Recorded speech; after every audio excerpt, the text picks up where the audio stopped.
सुप्रभात छात्रों। BA SY के सभी छात्रों का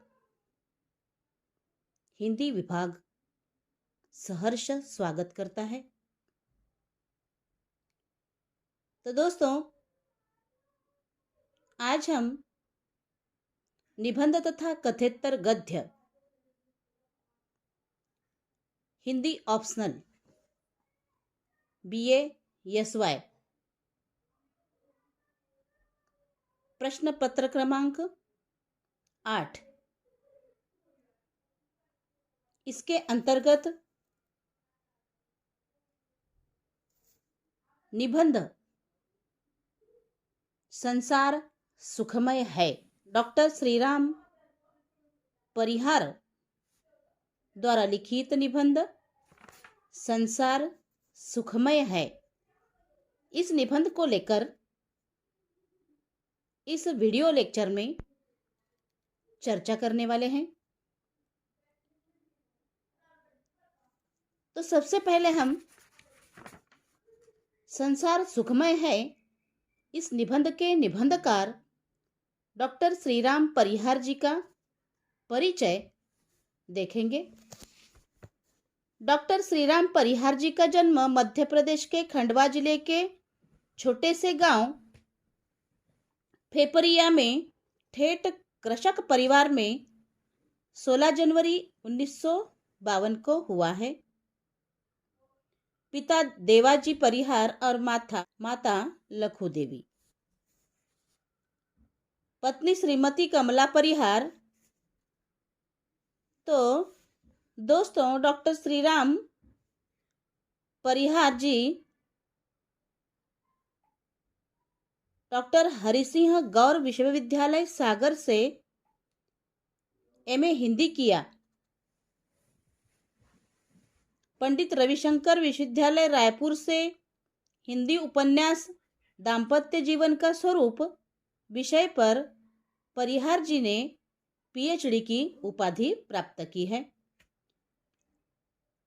इसी विश्वविद्यालय से हिंदी ललित निबंध स्वरूप एवं परंपरा का अनुशीलन विषय पर डीलिट की उपाधि भी प्राप्त की है। मध्य प्रदेश शासन की उच्च शिक्षा महाविद्यालयीन सेवा में सन 1977 में अध्यापन कार्य शुरू किया। साहित्य अकादमी, नई दिल्ली की सामान्य परिषद एवं साहित्य की सलाहकार समिति और भारत भवन, भोपाल के न्यासी सदस्य एवं सलाहकार समिति के सदस्य के रूप में भी डॉक्टर श्रीराम परिहार जी ने कार्य किया है। साथ ही महात्मा गांधी हिंदी विश्वविद्यालय वर्धा में आवासीय लेखक के रूप में भी श्रीराम परिहार जी कार्यरत रहे हैं।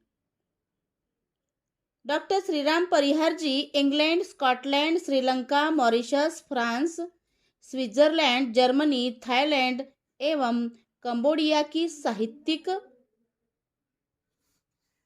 एवं सांस्कृतिक संदर्भों में विदेश यात्राएं भी की है। देश के विभिन्न विश्वविद्यालयों के हिंदी पाठ्यक्रमों में आपकी रचनाएं समाविष्ट है। आकाशवाणी तथा दूरदर्शन पर भी आपकी रचनाओं तथा चिंतनपरक वार्ताओं का प्रसारण हुआ है। आप श्री नीलकंठेश्वर शासकीय स्नातकोत्तर महाविद्यालय खंडवा के प्राचार्य पद से सेवानिवृत्त हुए हैं। तो देखिए छात्रों, डॉक्टर श्रीराम परिहार जी को बहुत सारे सम्मान से नवाजा गया है।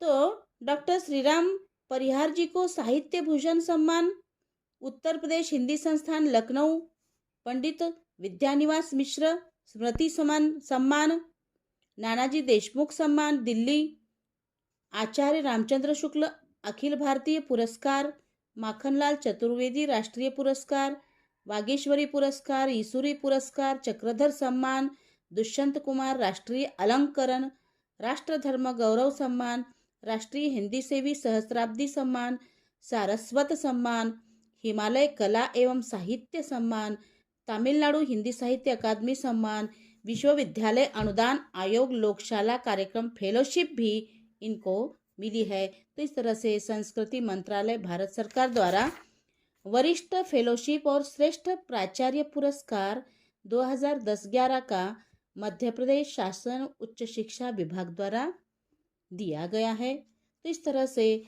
अनेक सम्मानों से डॉक्टर श्रीराम परिहार जी को नवाजा गया है। तो डॉक्टर श्रीराम परिहार जी की रचनाएं हैं, निबंध संग्रह है आंच अलाव की, अंधेरे में उम्मीद, धूप का अवसाद, बजे तो बंशी गूंजे तो शंख, ठिठके पल पाखुरी पर, रचनात्मक और उत्तर परंपरा, रसवंती बोलो तो, झरते फूल हर सिंगार के, हंसा कहो पुरातन बात, शब्द शब्द झरते अर्थ। तो इस तरह से इनके ये सारे निबंध संग्रह हैं। नवगीत संग्रह है चौकस रहना है, लोक साहित्य कहे जन सिंगा, लोक की ज्ञान परंपरा आदि। यात्रा वृत्तांत है संस्कृति सलीला नर्मदा। अन्य ग्रंथ है देखो निमाड़ी साहित्य का इतिहास, देश कबीर का, सर्जना का नानम आदि।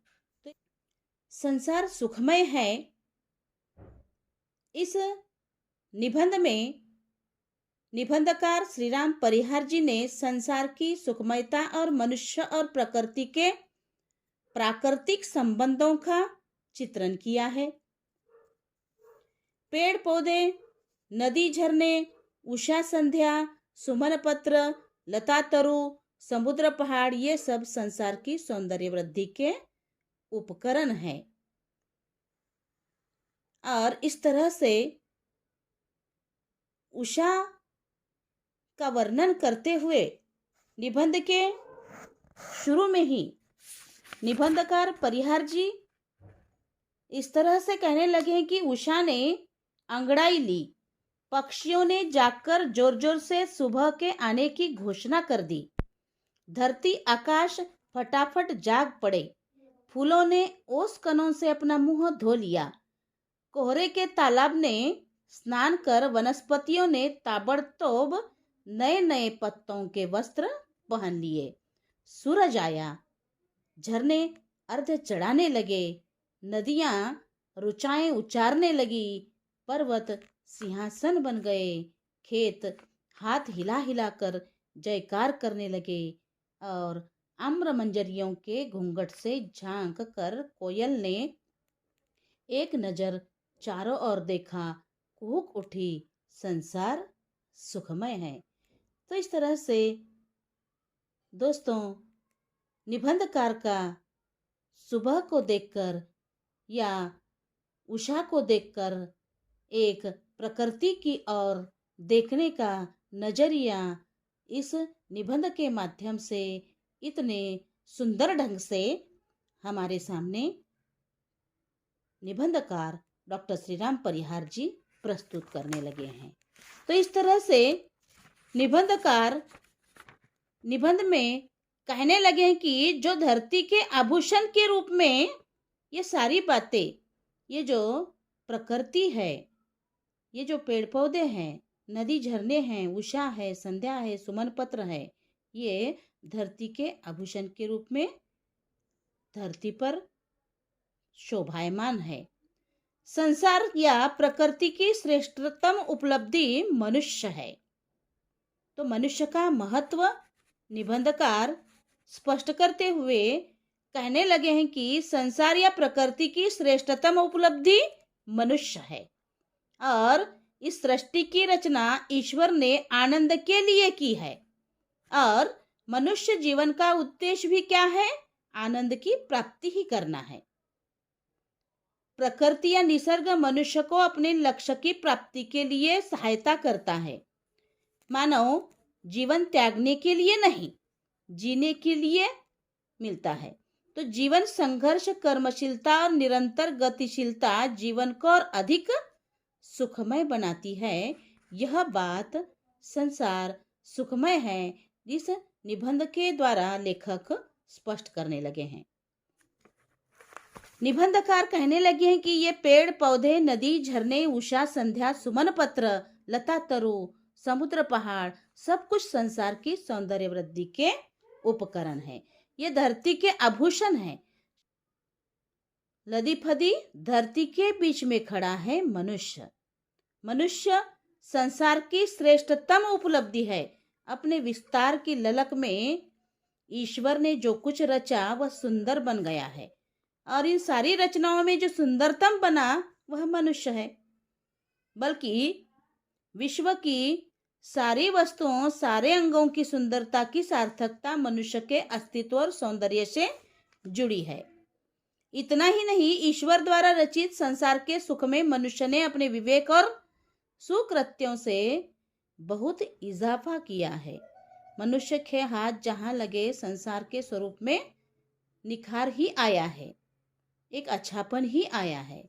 वह जहां से चला उसकी यात्राएं संस्कृति और इतिहास बन गई। वह बोला तो वेद, शास्त्र, उपनिषद, पुराण, दर्शन और ग्रंथों की अनुगूंज दिशा दिशा से गूंज उठी। वह बढ़ा तो इस तरह से मनुष्य का महत्व निबंधकार स्पष्ट करते हुए कहने लगे हैं कि मनुष्य बढ़ा, पर्वत झुक गए, उसने छलांग लगाई, नदी दुबरी हो गई, समुद्र पट गया, आकाश छोटा हो गया, धरती की दीवारें मिट गई, दूर अंतरिक्ष में जाकर फिर मनुष्य ने ऐलान कर दिया संसार सुखमय है। तो इस तरह से मनुष्य ने इस संसार में बहुत सारी प्रगति की है, और सारा ये जो संसार है, केवल यह संसार मनुष्य के आनंद के लिए है। यह बात निबंधकार स्पष्ट करते हुए कहने लगे हैं कि मनुष्य यदि सकारात्मक सोच और अच्छे मन से कार्य करे तो यह संसार सुखमय लगने लगता है, क्योंकि संसार का निर्माण ही सुख की मूल भावना के कारण हुआ है। दूसरों को धोखा देकर हासिल किया हुआ सुख चोरी के धन के समान होता है। यह बात भी निबंधकार इस निबंध में स्पष्ट करते हुए कहने लगे हैं कि दूसरों को धोखा देकर हासिल किया हुआ सुख चोरी के धन के समान होता है, जो कभी समाधान या आनंद नहीं देता। तो इस तरह से निबंधकार यह संसार त्यागने के लिए नहीं है, यह बात स्पष्ट करते हुए कहने लगे हैं कि यह संसार त्यागने के लिए नहीं, अपनाने के लिए है। जीवन जीने के लिए मिलता है, मरने के लिए नहीं। मृत्यु तो निश्चिंत है, आसान है। जीवन अनिश्चिंत है, संघर्षमय है, कठिन है। मनुष्य वृत्ति ने संघर्ष को ही गले लगाया है, क्योंकि उसके बिना न तो संसार सुखमय होगा और न ही जीवन विरागी कहता है। तो संसार दुखमय है क्योंकि उसे संसार में रहना नहीं है, उसने छोड़ दिया है। वह पलायन त्याग का सुंदर वेश धारण करके आता है। कामायनी में श्रद्धा मनु की इसी पलायनवादी वृत्ति पर प्रहार करते हुए कहती है संसार सुखमय है। तो कामायनी का उदाहरण निबंधकार देते हुए कहने लगे हैं कि कामायनी में श्रद्धा मनु की इसी पलायनवादी वृत्ति पर प्रहार करते हुए कहती है कि संसार सुखमय है। और हृदय में क्या है नहीं अधीर, लालसा जीवन की निशेष, कर रहा वंचित कहीं न त्याग, तुम्हें मन में धर सुंदर वेश।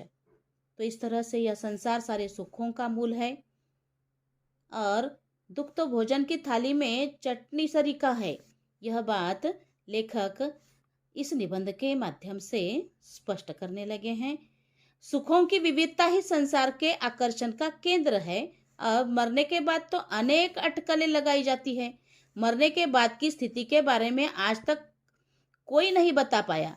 पाप पुण्य की अनेक परिभाषाएं दी गई है, और इन परिभाषाओं और अवधारणाओं के बाद भी संसार का सुख बेमिसाल है।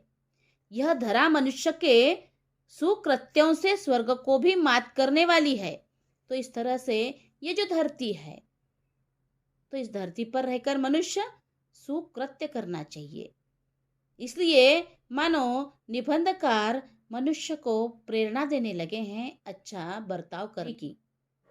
तो इस तरह से यह धरा मनुष्य के सुकृत्यों के से स्वर्ग को भी मात करने वाली है।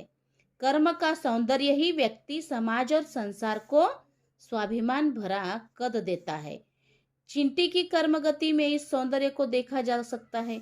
छोटा सा पेट किंतु अनवरत गतिशीलता।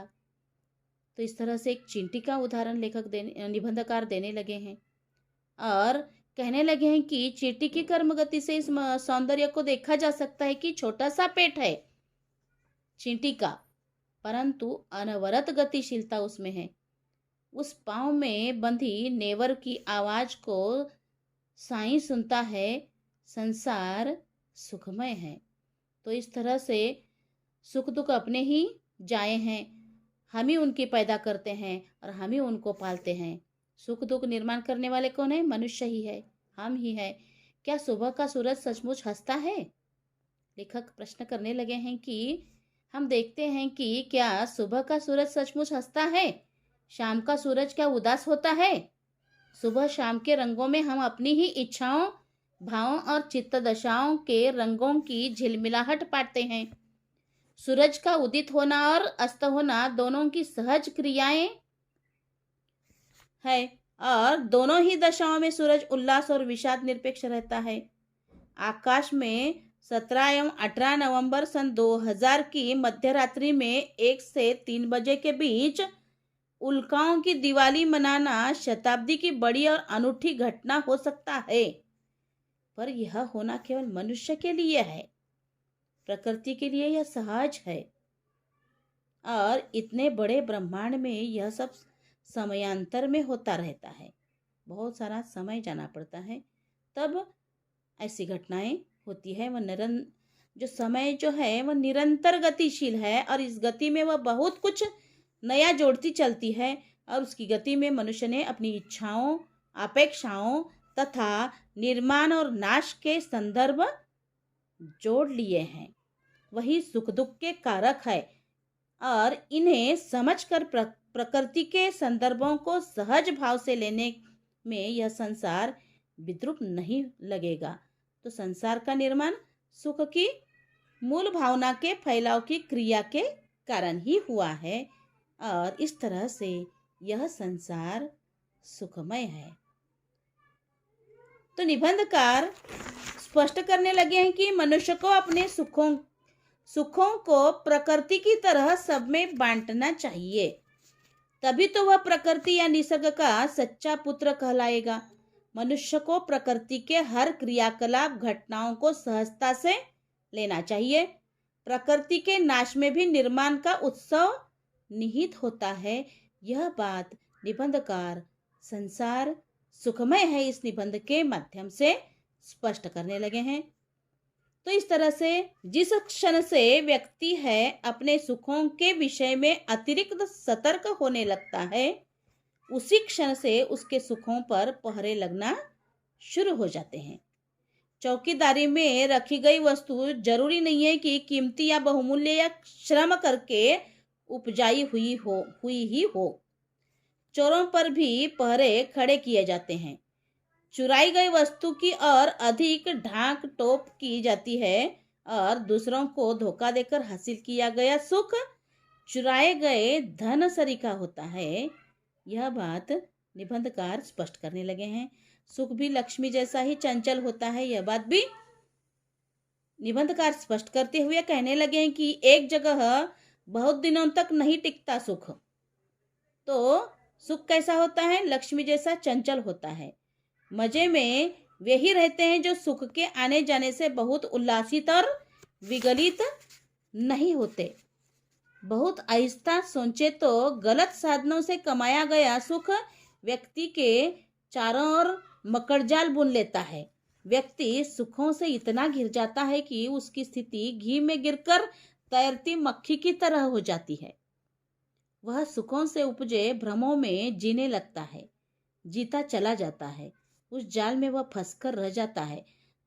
स्वर्ण ये उतना ही अच्छा है जितना हमने गाढ़ी कमाई से प्राप्त किया है और जो आभूषण बनकर हमारे शरीर पर शोभित होता है।